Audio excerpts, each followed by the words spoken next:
Right, hi everyone, I'm Dan, nice to meet you all. So, one of the things jumped out at me last time, that there are a lot of inspirational stories being shared, and a lot of stories that were separate, like the less inspirational ones which were perhaps a bit sadder, were separate from the person sharing them. And so I thought, as I sat there listening to those stories, well, I kind of wanted to share what I've experienced, because I think I've got something to contribute. And most importantly, I think it's about a subject that not many people talk about. And this is a really important subject to talk about. So, it's grief. As Alice said, everyone's experienced grief at some point in their life. And it's a really tough time. The problem we have is a lot of people associate grief with losing someone in their life. But that's not the only thing that can cause grief. As you can see here, it's a feeling of intense sorrow. And there are so many different things that can trigger that. So, the first caveat I have to say about this talk is I'm not an expert. I'm just here to share my journey through grief, what I've experienced, what I've come out of, off the back of that journey, but I'm not an expert. So at the end of this talk, there is a slide where I've got various websites you can visit. There are plenty of experts out there, so please, if anything causes you to have memories, triggers, anything like that, there are plenty of people out there to help you, including friends and family. So, why me? Why should I share this? Well, first of all, I was an undertaker, not the undertaker, an undertaker, and also trained to be a student nurse. And this gave me a really unique perspective into life and death, and the way that people cope with both of these things, both bringing new life into the world and when we lose a life. But also sorrow. It gave me a really interesting view into sorrow. Now, what I found interesting about doing this particular slide was I found hundreds and thousands and millions of images of women displaying sorrow. I found a statue of a guy displaying sorrow. That's it. One image out there of a guy displaying sorrow. I mean, this is a separate talk entirely, but that's really damaging. That's really bad. So it's something that we need to be aware of, because guys experience sorrow, and I'm going to share some of mine, because it's National Sharing Week. And I'm going to tell you a little bit about my life. Now, like I said, it is grief. It's really difficult not to make this really heavy, and I'm really sorry. There's no way I can make it a little bit lighter rather than just to talk and be me. So I'm going to share. Now, obviously, I was younger than 17 at one point, but I don't have that many memories of when I was a child. I didn't really experience grief that I can relate to as a child, and that's also something very difficult to do as an adult. But when I was 17, my parents broke up. And obviously that's quite a big point. A lot of people have experienced that. I felt grief over the ending of that relationship. But I didn't share my feelings. I didn't tell anyone what I was feeling. And that caused me to drop out of college. So the direct impact, and if I can think back, and I'm going to share other things as well, and this is the problem with not sharing. If you choose not to share, especially feelings, they just end up being bottled up and causing you harm, whether you see it as directly related or not. So I ended up dropping out of college because of this. When I was 19, I had cancer, testicular cancer. And as well as the impact that that had on my life, losing my job as an undertaker, I had my first relationship ended. And that was a big impact. And that was directly after I had cancer. Testicular cancer as well. It was a big impact on my self-image. And I didn't share my feelings. Now, I had a bit of a period of calm when it comes to grief. It was pretty good. Everyone needs those times. But when I hit 25, this was one of the biggest years of my life for this. This is Stephen. He was one of my best friends. Is one of my best friends. But he is also dead. And that's unfortunate. And it caused me a lot of grief. 2 months after Stephen died, my father died. Now, there's a whole host of stuff I could talk about that, but regardless of the relationship we had, it caused me grief. And because of those two instances, I stopped being a student nurse. And that was my vocation, I felt. That was what I wanted to do with my life. I've been in there for a year, and I couldn't continue because I couldn't concentrate on my work because I hadn't shared my feelings. I hadn't shared that grief with anyone. 29, about 3 years ago now. This was the single most hardest year of my life.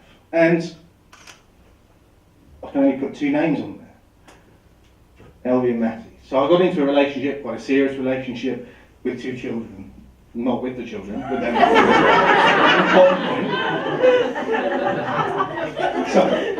but we joke about it, but actually no, there was a relationship with those children being born. And I treated them as my own. And it was wonderful. I got so much from that. But at 29, their mother decided it was time to end the relationship. And I lost those 2 children. Cut off. No chance to say goodbye. Ended. Gone. What do you think I did? I didn't share my feelings about that. And so 3 months later, I'm driving to work in a car with my mother. And I have a breakdown. Because I just kept all of those feelings of sorrow, everything inside of myself without sharing with anyone, be that friends, professionally, experts, no one. Because obviously, as we saw before, portrayal of men is that you have a stiff upper lip and you don't share that. And this is the damage it can cause. Thankfully, after that breakdown, I sought help. I realised I can't go on not sharing. So, I realised I needed counselling. Now, this is an interesting point here because I couldn't share with my friends. I couldn't put the burden of losing 2 children on my friends. I just couldn't. And I ended up having an argument with a friend because they said, well, why can't you share that with me? Why won't you talk to me about the way you're feeling about this? It's just too hard. You just can't with that kind of pain. So I sought professional help. And it was one of the best things I did. Now, obviously, once I had professional help, I was able to then share with my friends, because I felt able to. And what's great is they were pretty understanding about the fact that I couldn't share with them, once I explained why. So, that's a little bit about my story, the impact that grief has had on my life, both positive and negative. And so, I wanted to share a little bit about what you can do based on my experiences. Share your feelings. It's really important, first of all. The thing to remember is everyone shares differently. So one person might be a talker like I am, whereas someone else might have to write everything down in a book, or a letter, or an email, or even just blow it into the wind, or sing it out. It doesn't matter how you share. The most important thing is that you are sharing in some way, shape, or form. Now, what about from the other side? What if you're the person they're sharing with? Because people feel uncomfortable about that. If someone's telling you things like this, it's kind of awkward, isn't it? That's okay. It's alright to feel that way. It's alright to feel, oh, I can't take that on. I can't listen to this.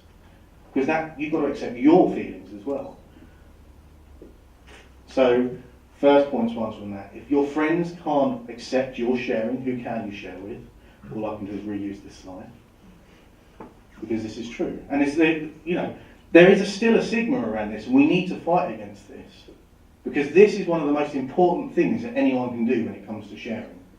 Because there is so much in life that can, well, excuse my language, can fuck you up. But this can help. Now, you might feel like this cat when people share your feelings with you. I know a lot of people that do.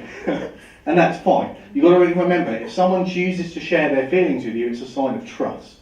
They trust you.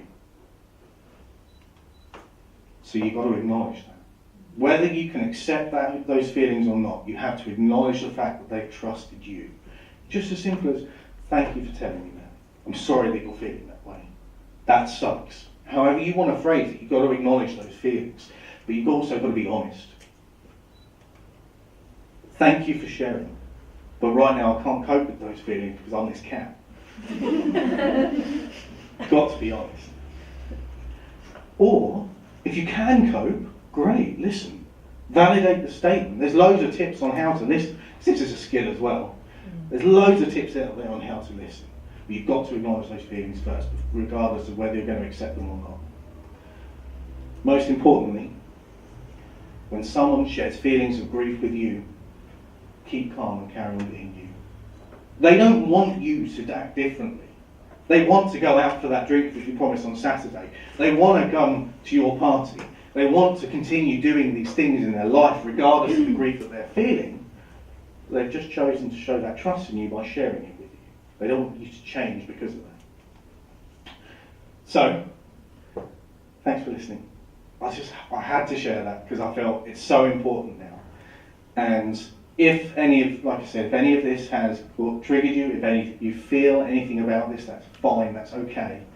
Talk to your friends, or you can find help here from any one of these charities. And there's plenty out there as well. Okay? Thanks for your time, everyone.